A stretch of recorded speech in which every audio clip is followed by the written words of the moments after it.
Assalamualaikum warahmatullahi wabarakatuh. Bismillahirrahmanirrahim.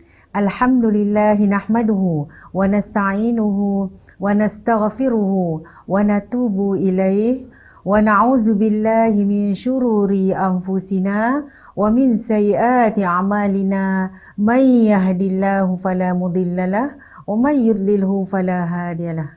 Asyhadu an la ilaha illallah wa asyhadu anna Muhammadan abduhu wa rasuluh. Bismillahirrahmanirrahim. Assalamualaikum warahmatullahi wabarakatuh para penonton, pendengar yang ada bersama kita pada malam ini. Alhamdulillah, kita akan bersama berkongsi berkaitan dengan tajuk yang amat menarik, seorang tokoh Sri Kandi, wanita yang diuji oleh Allah Subhanahu Wa Taala, seorang yang gagah dari sudut keimanannya, dari sudut kekuatan dalamannya, fizikal dan mentalnya, iaitu Asiyah binti Muhazzim. Sebelum itu, tuan-tuan dan puan-puan, kita mulakan dengan majlis ceramah kita pada malam ini, sesi ingatan kita kepada Allah Subhanahu Wa Taala. Semoga Allah memberi keberkatan kepada kita semua. Mari kita sama-sama membaca surah Al-Kahfi daripada ayat 1 hingga ayat yang ke-10. A'udzu billahi minasy syaithanir rajim. Bismillahirrahmanirrahim.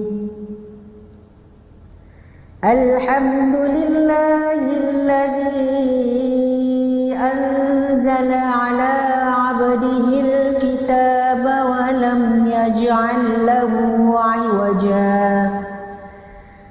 qayyiman liyunzira ba'san shadidan min ladunhu wa yubashshiral mu'minina alladzina ya'maluna as-salihat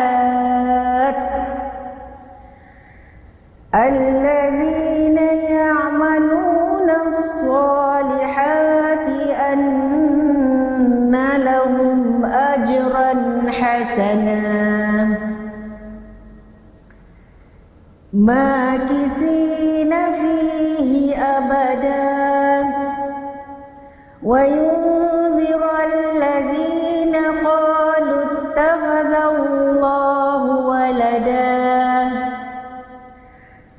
ma lahum bihi min ilmin wala liabaihim kaburat kalimatan takhruju min afwahihim yaquluna illa kadhiba fala'allaka baqi'un nafsaka ala atharihim illam yu'minu bihadzal hadithi asafa inna ja'alna ma 'alal ardi zinatan laha linabluwahum ayyuhum ahsanu 'amala wa inna laja'iluna ma 'alayha sa'idan jurza am hasibta anna ashabal kahfi war-raqim kanu min ayatina 'ajaba idh awal fityatu ilal kahfi faqalu rabbana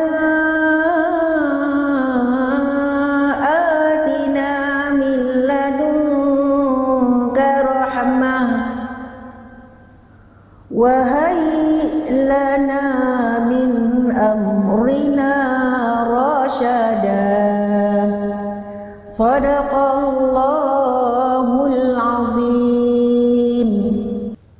Alhamdulillah. Alhamdulillah tuan-tuan dan puan-puan. Tadi kita dah sama-sama membaca surah Al-Kahfi. Kita mengharapkan semoga Allah Subhanahu Wa Taala sentiasa melindungi kita, akidah kita, tindakan kita, amalan kita, fikiran kita, hati kita daripada perkara-perkara yang dimurkai oleh Allah Subhanahu Wa Taala. Semoga setiap amalan kita ini mendapat barakah dan ganjaran di sisi Allah Subhanahu Wa Taala. Tuan-tuan dan puan-puan yang dirahmati Allah Subhanahu Wa Taala. Pada malam ini, seperti yang dinyatakan tadi, kita bersama-sama mengingati, memperingati sejarah ataupun kisah yang disebut di dalam Al-Quran, iaitu tokoh Sri Kandi wanita, iaitu Asiyah binti Muhazzim, yang mana tokoh ini sentiasa diuji oleh Allah Subhanahu Wa Taala, dan yang paling menjadi satu sejarah kepada kita, khususnya kaum wanita, iaitu Asiyah ini sejarahnya memiliki ataupun beliau ini mempunyai dan mendapat seorang suami, iaitu Fir'aun yang disebut di dalam Al-Quran, yang mana Asiyah ini bersuamikan seorang suami yang mana disebut oleh Qatadah, menyatakan bahawa Fir'aun ini adalah penduduk bumi yang paling zalim dan paling angkuh, yang mana beliau ini juga, iaitu Fir'aun ini adalah yang paling kafir di dunia ini. Namun kekafirannya itu sedikit pun tidak mempengaruhi ataupun nyesik memudaratkan keimanan Asiyah ini kepada Allah Subhanahu Wa Taala. Tuan-tuan dan puan-puan yang dirahmati Allah Subhanahu Wa Taala, kalau kita lihat di dalam Al-Quran yang disebut di dalam surah Al-Qasas, ada dua ayat Al-Quran yang disebut surah Al-Qasas ayat yang ke-9. Allah Subhanahu Wa Taala memang tidak dinyatakan nama Asiyah ini di dalam Al-Quran, namun Asiyah binti Muhazzim ini disebut dalam hadis Rasulullah sallallahu alaihi wasallam, yang mana di dalam Al-Quran menyebutkan bahawasanya disebut perkataan Imra'atu Fir'aun, isteri kepada Fir'aun, di dalam surah Al-Qasas dan surah At-Tahrim. Al-Qasas ayat yang ke-9 dan surah At-Tahrim ayat yang ke-11. Maka tuan-tuan dan puan-puan yang dirahmati Allah Subhanahu Wa Taala, kalau kita sebut sebutan ataupun ejaannya Asiyah, yang mana disebut ejaannya alif hamzah ataupun baris atas sin yata marbutah, binti Muhazzim, ataupun ada yang mengejanya Asia, alif sin ya alif pun ada, dan ada juga yang menyebut ataupun perkataan lah, dari sudut perkataan ada yang menyebut bahasa ayah iaitu Muhazzim, dan ada yang menyebut kepada Mahazim. Ini tak ada masalah tuan-tuan dan puan-puan. Jadi nama isteri Fir'aun ini, Imra'atu Fir'aun ini sebut dua kali dalam Al-Quran, dan dimaksudkan dalam hadis menerangkan semula ayat-ayat Al-Quran ini, iaitu dimaksudkan adalah Asiyah binti Muhazzim. Seperti mana kalau kita tahu dalam hadis Rasulullah sallallahu alaihi wasallam ada menyebutkan baginda bersabda yang bermaksud dalam hadis riwayat Bukhari, ada 4 wanita mulia yang juga penghulu segala wanita di dunia. Mereka itu ialah Asiyah binti Muhazzim, isteri Fir'aun, Maryam binti Imran, ibunda Isa alaihissalam, Khadijah binti Khuwailid, dan isteri Rasulullah. Khadijah binti Khuwailid ini isteri Rasulullah sallallahu alaihi wasallam. Yang pertama, isterinya yang pertama Khadijah binti Khuwailid, dan Fatimah binti Muhammad, puteri kesayangan Rasulullah sallallahu alaihi wasallam. Ini adalah 4 wanita penghulu syurga, penghulu wanita di syurga, Sayyidatul Jannah. Dan satu hadis lagi menyebutkan bahawa yang mana suatu hari Rasulullah sallallahu alaihi wasallam bersama dengan sahabat-sahabatnya. Baginda buat 4 garisan, 4 garisan di atas pasir, 1, 2, 3, 4. Tahukah kamu apa yang aku nak buat ni? Rasulullah SAW menyebutkan, hanya Allah dan Rasulnya sahaja yang tahu ya Rasulullah.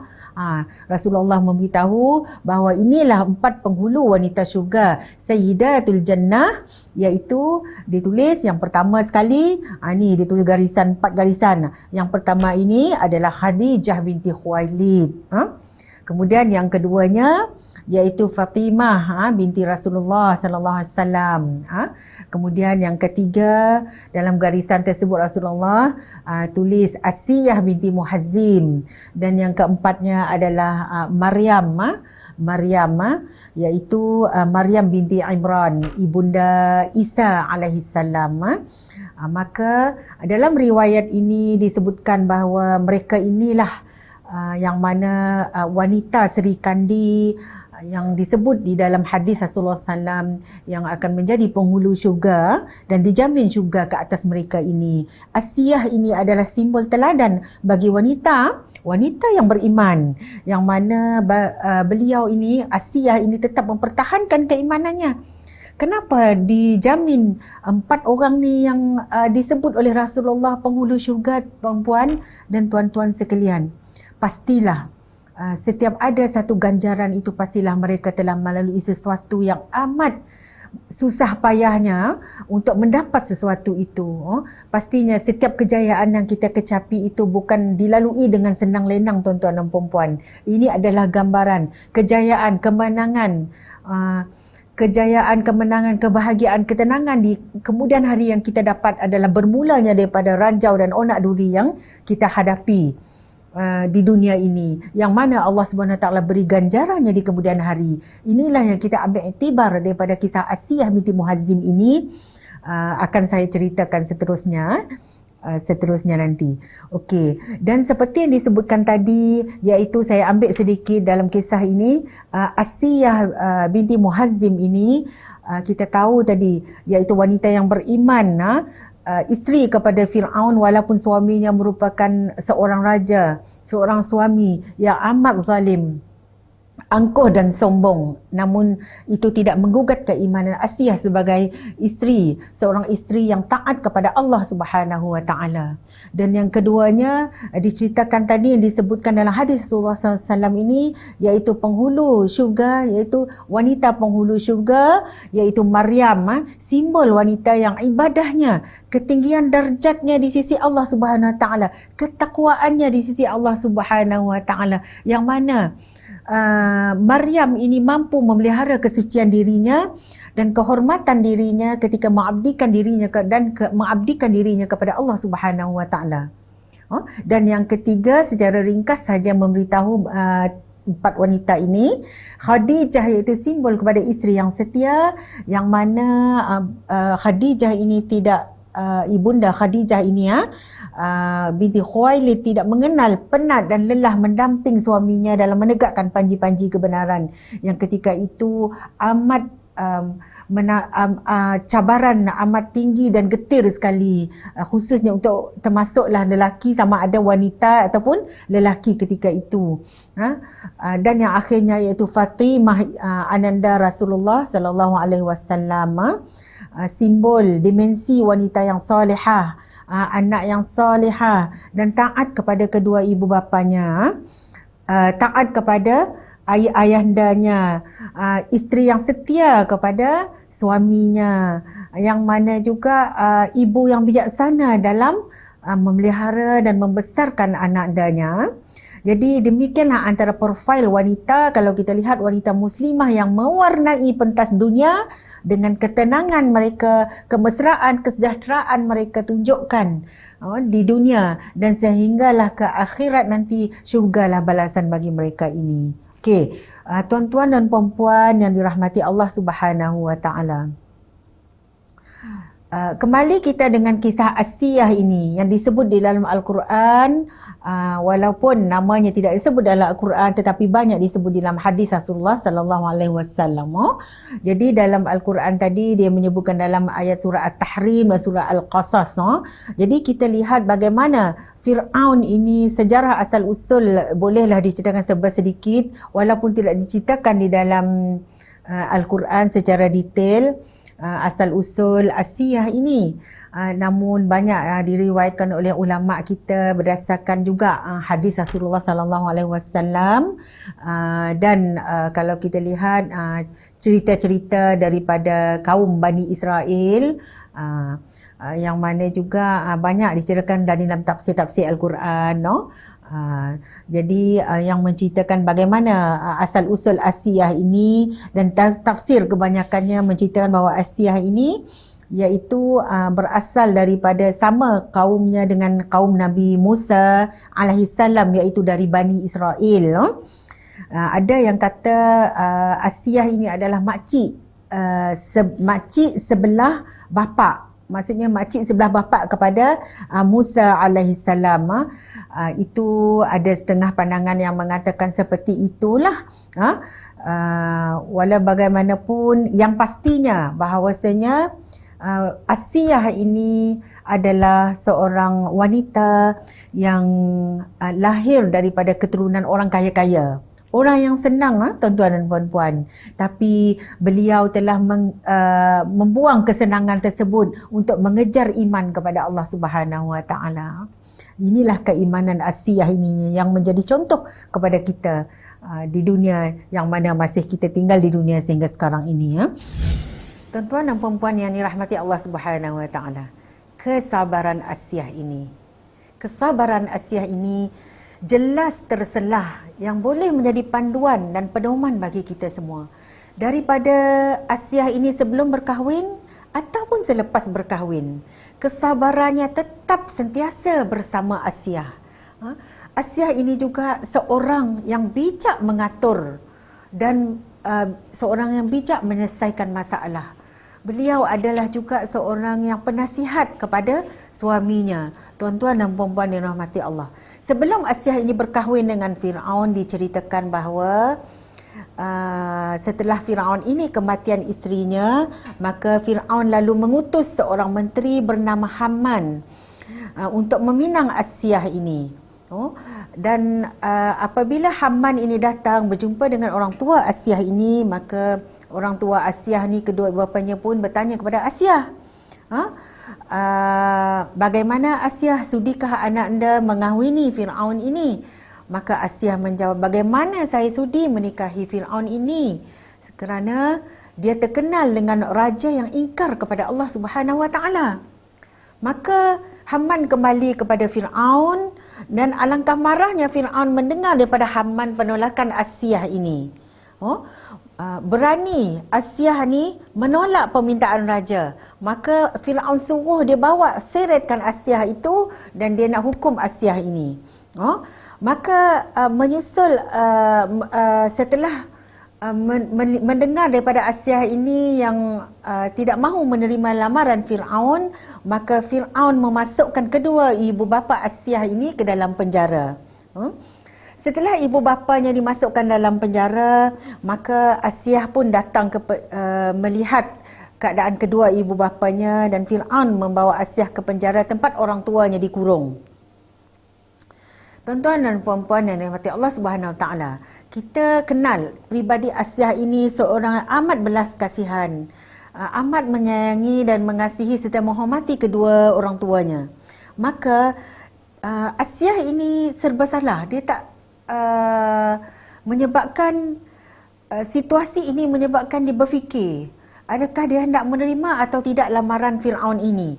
Maka Asiyah ini setelah melihat orang tuanya dihukum, orang tuanya diseksa oleh Fir'aun, diancam oleh Fir'aun ini, maka Asiyah ini setelah diancam oleh Fir'aun, yang mana Fir'aun mengancam Asiyah, iaitu yang pertama dia kata, kalau kau menerima lamaranku, berarti engkau ni akan hidup senang dan mewah. kepada Asiyah ini. Tapi kalau kau menolak lamaranku, engkau tahulah akibatnya. Macam nialah dikata oleh Firaun kepada Asiyah. Maka Asiyah berfikir dengan ancaman tersebut, maka akhirnya Asiyah ini menerima pinangan Firaun ini.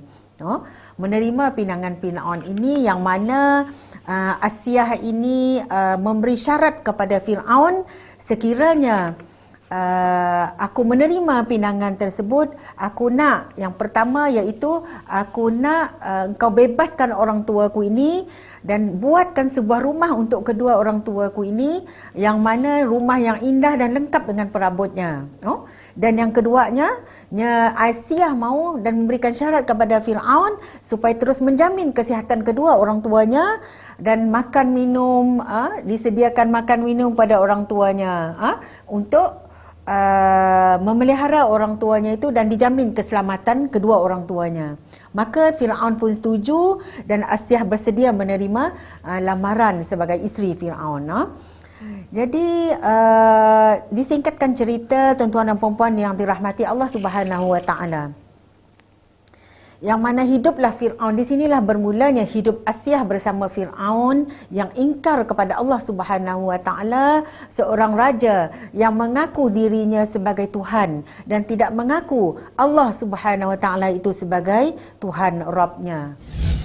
Tuan-tuan dan puan-puan yang dirahmati Allah Subhanahu Wa Taala, bermulanya kisah di dalam Al-Quran yang mana apabila Firaun ini bermimpi, kerajaannya akan diruntuhkan oleh seorang lelaki yang mana daripada kaum Bani Israel. Jadi kemudian Firaun ini mohon pandangan daripada dan nasihat daripada seorang ahli sihir, yang mana ahli sihir ini memberi pandangan dan mentafsirkan mimpi Firaun ini bahawasanya akan lahir seorang lelaki ini tadi yang akan meruntuhkan kerajaan Firaun ini. Maka Firaun pun berfikir dengan cadangan daripada ahli sihir ini supaya dibunuhlah bayi lelaki yang lahir pada tahun tersebut, yang mana mengelakkan daripada berlakunya kebenaran terhadap mimpi Firaun ini, yang mana dalam mimpi Firaun tersebut kerajaannya akan diruntuhkan oleh seorang lelaki. Maka tuan-tuan dan puan-puan yang dirahmati Allah Subhanahu Wa Taala, berfikir juga si Firaun ni, munnya munuh semua anak-anak bayi lelaki, siapa pula yang akan menjadi kulinya? Siapa yang akan membantunya kelak? Siapa yang akan menjadi orang suruhan Firaun seandainya semua kelak kanak-kanak tu akan dibunuh? Akhirnya Firaun mengambil keputusan bahawa tahun ini, contoh tahun ini, bayi lelaki yang lahir tak dibunuh, tapi tahun yang seterusnya dia selang-seli, tahun yang seterusnya dibunuh, dan tahun seterusnya lagi, tahun yang ketiga tidak dibunuh anak lelaki, dan seterusnya dibunuh. Dan begitulah keadaannya, sehinggalah pada lahirnya Harun, iaitu abang kepada Musa ini, lahir pada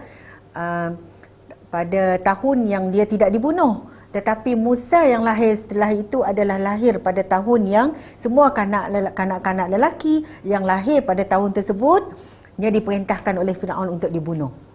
Kebetulan dan takdir Allah Subhanahu Wa Taala, ketentuan Allah Subhanahu Wa Taala, Musa lahir pada tahun tersebut, yang mana semua bayi lelaki daripada Bani Israel ini diperintahkan oleh Firaun untuk dibunuh. Maka pada ketika itulah berlakunya peristiwa apabila dicari semua anak lelaki ini untuk dibunuh. Musa alaihissalam ini, tuan-tuan dan puan-puan, dia punya fizikal badannya memang agak besar. Fizikalnya agak besar, dan dia lahir badannya tu seperti budak yang umur setahun lebih. Walaupun umurnya masih bayi lagi, tapi besar badannya tu dah macam bayi yang dah umur kanak-kanak umur setahun lebih. Ini kuasa Allah Subhanahu Wa Taala. Jadinya diceritakan apabila perintah tersebut diberikan, Firaun diperintahkan kepada semua kanak-kanak itu dibunuh, maka termasuklah ketika itu Musa. Macam mana Musa ketika itu nak diselamatkan oleh ibundanya daripada dibunuh oleh Firaun ini. Di sinilah kisahnya yang mana dihanyutkan oleh ibunya, yang mana diilhamkan oleh Allah Subhanahu Wa Taala kepada ibu Musa ini agar Musa ini dihanyutkan dalam peti dan disuruh, itulah peranan wanita ya, puan-puan dan tuan-tuan yang dirahmati Allah Subhanahu Wa Taala, betapa wanita ini mempunyai sebenarnya satu kekuatan yang Allah Subhanahu Wa Taala kurniakan. Kalau kita melihat daripada babak ini, semuanya adalah daripada wanita yang menyelamatkan Nabi Musa, yang mana menjadi serikandi kepada agama Islam itu sendiri, mentauhidkan Allah Subhanahu Wa Taala.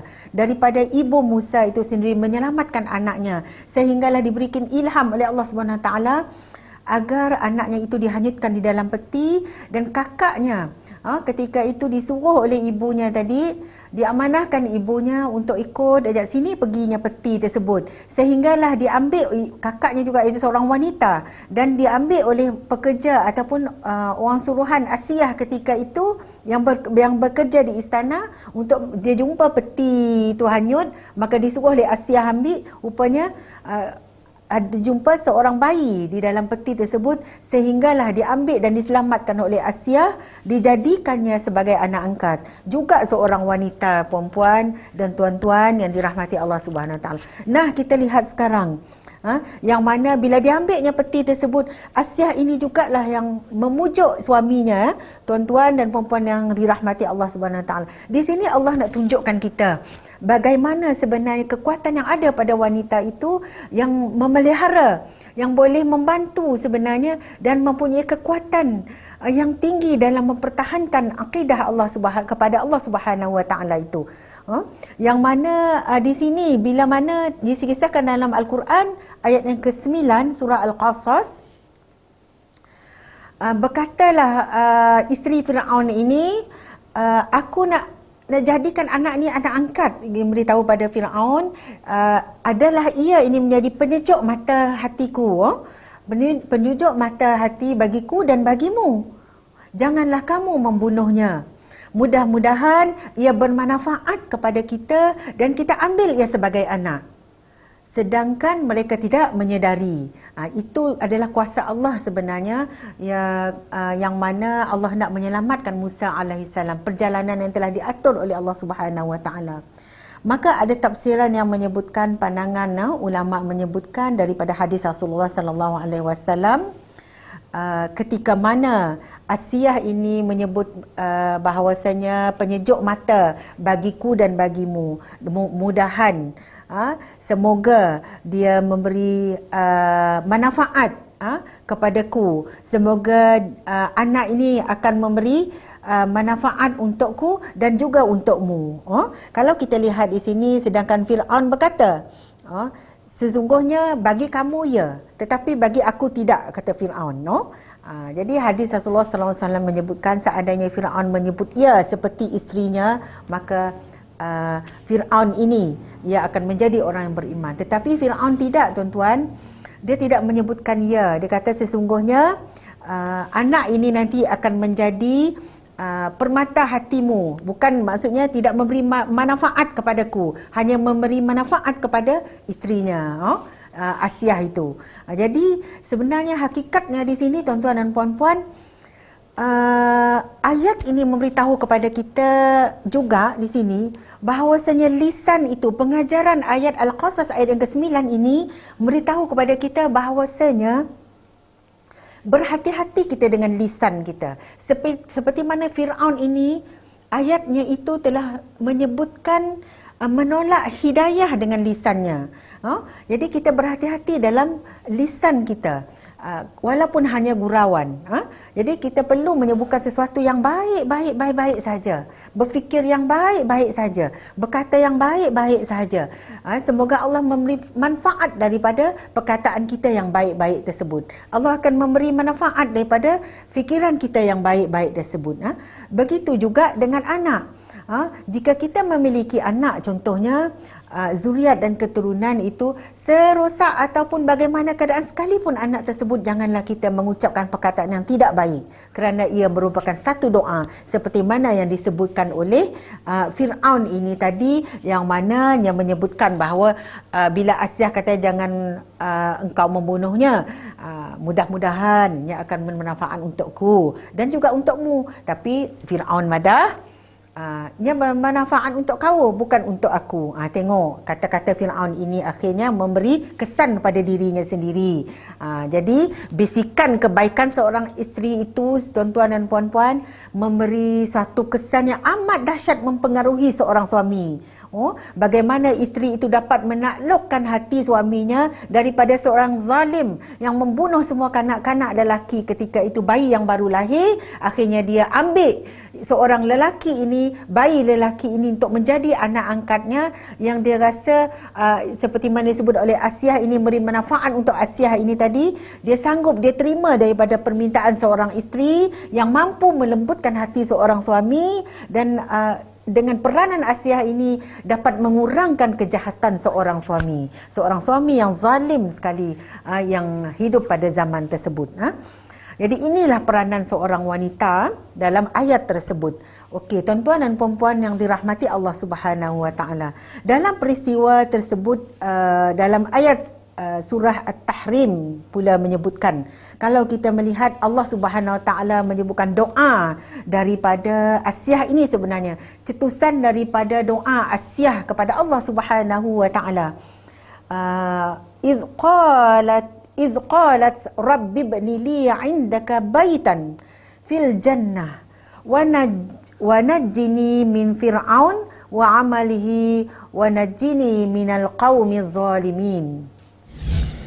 Tuan-tuan dan puan-puan yang dirahmati Allah Subhanahu Wa Taala, cetusan surah At-Tahrim ayat yang ke-9 ini menjadi satu idola kepada semua umat mukminin, muslimin hingga akhir zaman ini, yang mana hebat diceritakan daripada doa Asiyah inilah tercetusnya, dia ambil oleh ahli sejarah kisah-kisahnya, dikaji dengan mendalam kisah Asiyah binti Muzahim ini melalui ayat Al-Quran ini, daripada hadis Rasulullah SAW, yang mana daripada doa Asiyah, Ya Rab, bangunkan untukku sebuah rumah di sisimu dalam syurga, dan selamatkanlah aku dari Fir'aun dan perbuatannya, dan selamatkanlah aku daripada kaum yang zalim.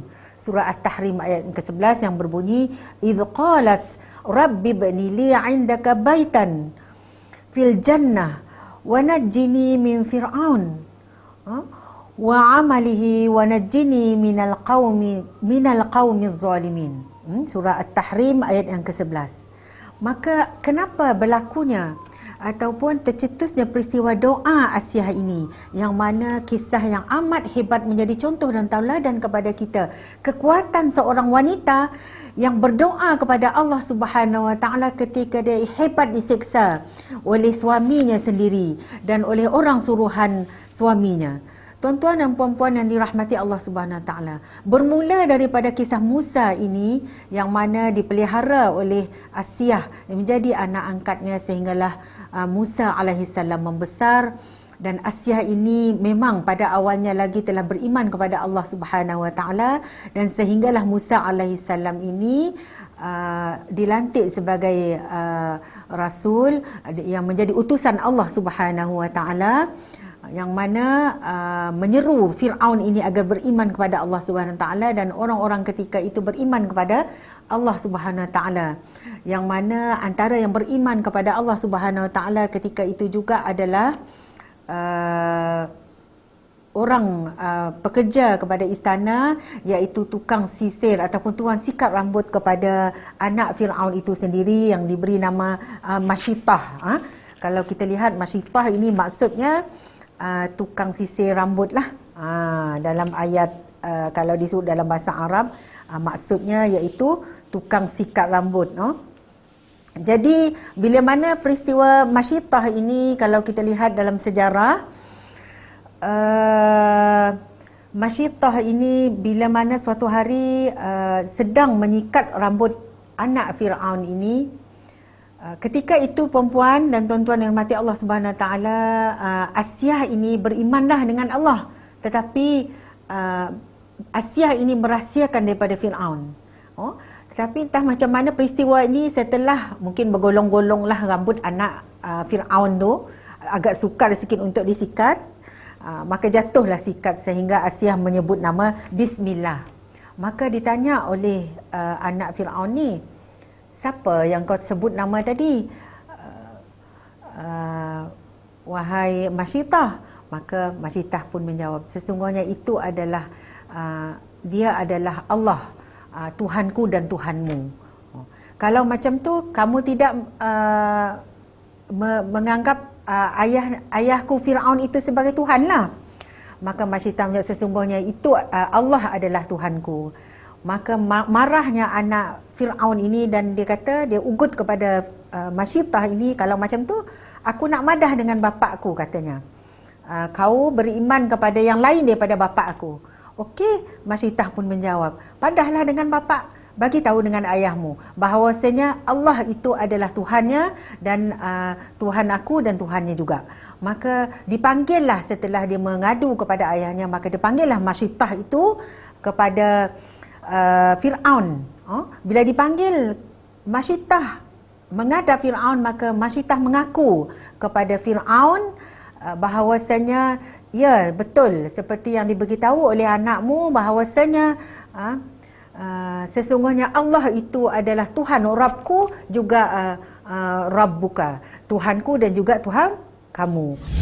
Sebelum Firaun ini menangkap Masyitah ini dan mengetahui keimanan Masyitah ini, tuan-tuan dan puan yang dirahmati Allah, sebenarnya Firaun ini telah menangkap suami kepada Masyitah, iaitu Hazaqil namanya.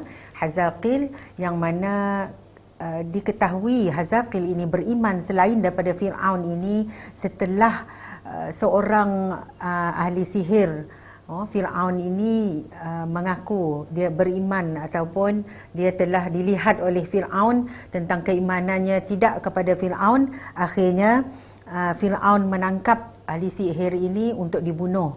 Maka di sinilah berlakunya perdebatan antara Firaun dan Hazaqil. Setelah Hazaqil ini melarang ataupun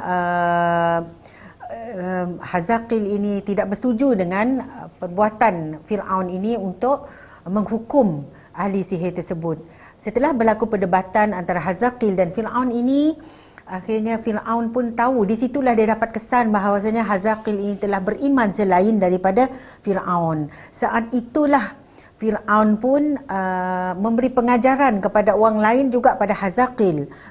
Firaun sangat marah dan mengetahui siapa sebenarnya Hazaqil ini, dan akhirnya menjatuhkan hukuman mati kepada Hazaqil ini, yang mana Hazaqil ini iaitu suami kepada Masyitah, seorang yang beriman kepada Allah Subhanahu Wa Taala, menerimanya dengan tabah tanpa gentar sekalipun, walaupun diseksa sehingga ke nafas yang terakhir, diseksa dengan terikat tangannya pada pohon kurma, dan tubuh Hazaqil ini penuh dengan ditembusi oleh anak-anak panah.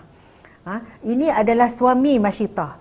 Sehinggalah pada saat selepas itu, selepas peristiwa Masyitah ini menyikat rambut anak Firaun itu dan sikatnya terjatuh, dan di situlah berlakunya peristiwa Masyitah itu mengakui ketuhanannya kepada Allah Subhanahu Wa Taala dan menidakkan ketuhanannya kepada Firaun ini, sehingga diketahui oleh Firaun, dan Firaun memanggil Masyitah tersebut, apakah benar engkau ini ada Tuhan lain selain daripada aku? Maka Masyitah pun menjawab, ya, sesungguhnya itu adalah Tuhanku, Allah adalah Tuhanku dan juga Tuhanmu.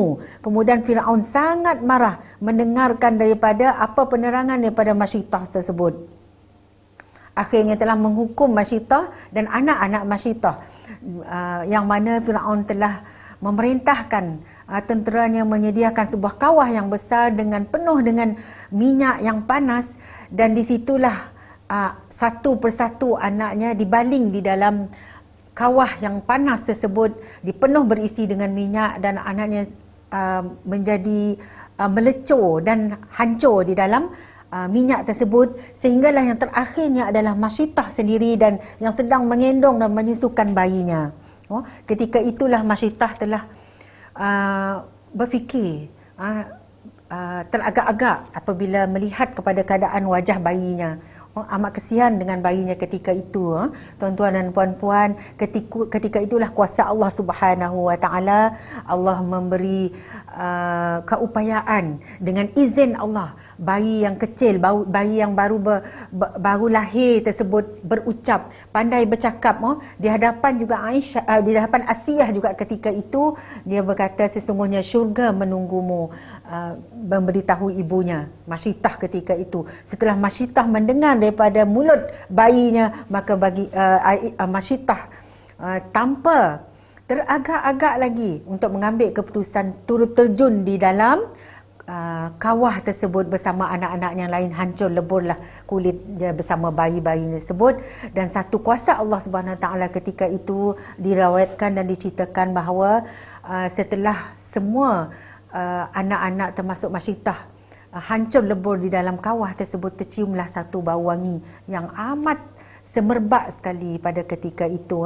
Tuan-tuan dan puan-puan yang dirahmati Allah, inilah gambaran daripada Allah Subhanahu Wa Taala, wanita syurga daripada Masyitah, yang mana juga ketika itu ketika berlakunya peristiwa Masyitah inilah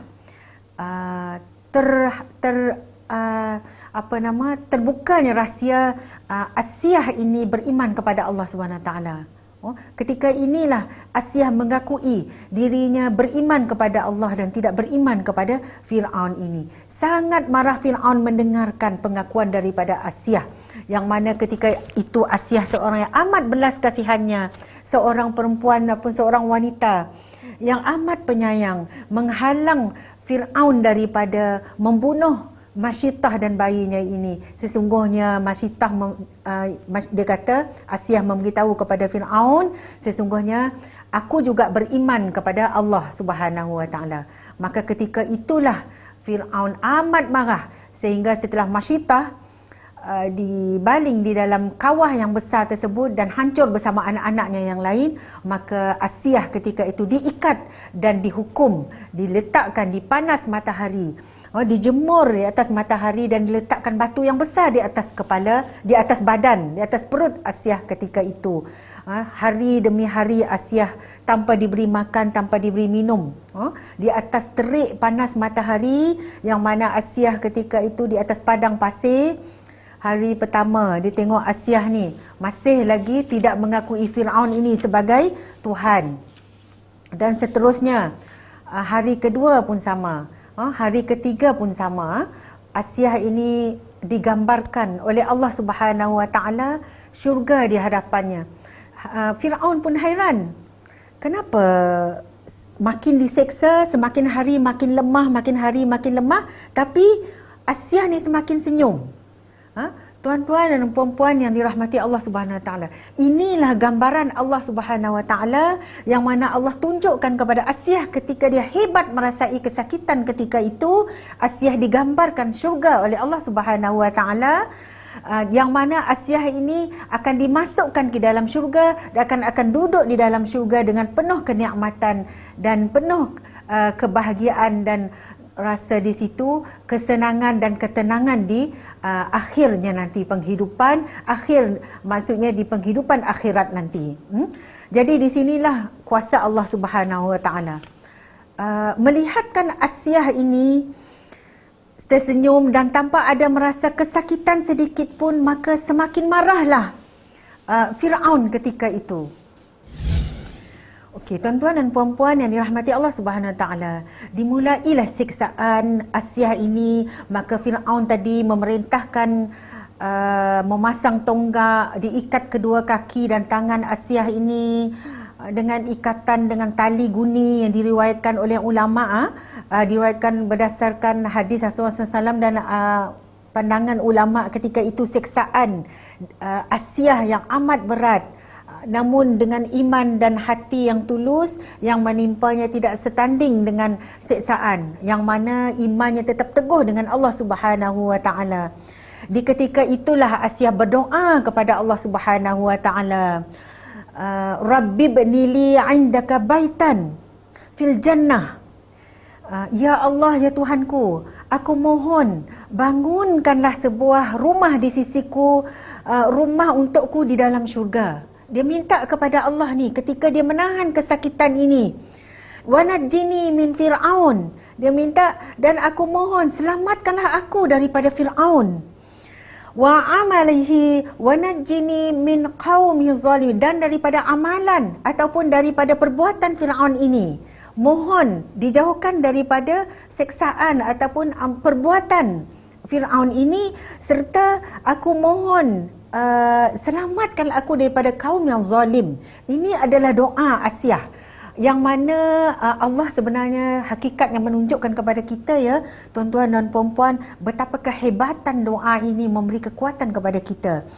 Ayat ini membuktikan ketelusan, kebenaran, kesungguhan dan keimanan isteri Fir'aun ini kepada Allah Subhanahu Wa Taala. Dan bukti kebenaran ini bahawa Allah tunjukkan gambaran syurga lagi ketika Asiyah masih hidup lagi, yang mana dia ketika itu menanggung siksaan daripada Fir'aun ini. Dan ini adalah bukti amal baik, jalan kita ke syurga. Doa ini tuan-tuan dan puan-puan, amal kita. Doa ini perlu kita amalkan dalam kehidupan kita. Sentiasalah membaca doa-doa ini. Doa-doa yang amat banyak, antaranya doa inilah yang disebutkan oleh Allah Subhanahu Wa Taala. Yang mana Asiyah ini berani, disebabkan juga adalah satu dorongan daripada doa ini, sehinggalah digambarkan syurga tadi. Asiyah pun tersenyum, marahlah Fir'aun ni melihat isterinya tak ada kesan pun dengan siksaannya, sehingga akhirnya Fir'aun memerintahkan agar Asiyah ini dibunuh. Diperintahkan seorang tenteranya daripada atas bukit tadi, piramid tadi, Fir'aun tu daripada atas, untuk dilemparkan batu besar di atas kepala Asiyah ini untuk dibunuh. Tapi tuan-tuan dan puan-puan, kuasa Allah Subhanahu Wa Taala, diriwayatkan bahawa Asiyah ini telah dicabut. Allah perintahkan malaikat untuk mencabut nyawa Asiyah ini sebelum batu tersebut menimpa kepala Asiyah. Maka Asiyah ini meninggal dengan tenang, menghadap Allah Subhanahu Wa Taala dengan tenang, tanpa merasa kesakitan pun daripada hempak ataupun hempak daripada batu yang dibaling daripada atas tadi, yang menghancurkan kepala Asiyah ini, sehingga berakhirlah riwayat Asiyah ini. Maka Asiyah yang berani dengan sebab apa tuan-tuan dan puan-puan, di sini kita melihat peristiwa Asiyah yang amat besar sejarahnya kepada kita. Satu perkara yang amat besar yang perlu kita ambil pengajaran, ibrah daripada kisah ini, antaranya iaitu Asiyah ini tidak mengalami penyakit wahan, tuan-tuan dan puan-puan.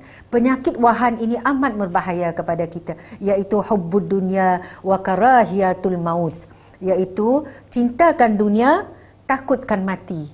Ini amat bahaya sekali. Penyakit ini langsung tidak ada pada Asiyah, sehingga Asiyah menemui ajalnya ke hadapan Allah Subhanahu Wa Taala, menjadi wanita agung, wanita serikandi yang menjadi tauladan disebut di dalam Al-Quran. Wanita yang disebut di dalam hadis adalah penghulu syurga, yang menjadi satu tauladan kepada kita semua, yang perlu kita ambil kisah ini sebagai ibrah kepada kita daripada ayat Al-Quran ini, yang membuktikan bahawa sejarah wanita ini, kekuatan dia adalah berpunca ataupun daripada hilangnya ataupun tidak adanya penyakit wahan ini di dalam hati wanita tersebut. Jadi elakkanlah diri kita, jauhkanlah diri kita, hindari diri kita daripada penyakit wahan ini, tuan-tuan dan puan-puan. Rumusannya daripada apa yang kita ambil peristiwa Asiyah ini, yang mana peranan Asiyah ini menyelamatkan Musa alaihissalam adalah seorang wanita. Wanita juga yang melahirkan Musa alaihissalam, dan mana kekuatan seorang wanita itu juga sehingga Asiyah ini diseksa di situ, tetap dengan keimanannya. Jadi dari seorang wanita itu jugalah yang menjadi satu tonggak kepada terbinanya kejayaan sebuah legasi Islam itu sendiri sehingga sekarang ini kita merasai nikmat Islam itu dan keimanan kita kepada Allah Subhanahu wa taala. Jadi rasanya cukuplah setakat ini dulu. Semoga peristiwa Asiyah binti Muhazzim ini menjadi satu tauladan kepada kita. Semoga memberi manfaat kepada kita. Semoga Allah Subhanahu Wa Taala menyelamatkan iman kita, menyelamatkan segala tindak tanduk kita, segala hasil keputusan kita, dan segala hasil keputusan kita juga akan menyelamatkan kita di dunia juga di akhirat. Barakallahu fikum. Wassalamualaikum warahmatullahi wabarakatuh.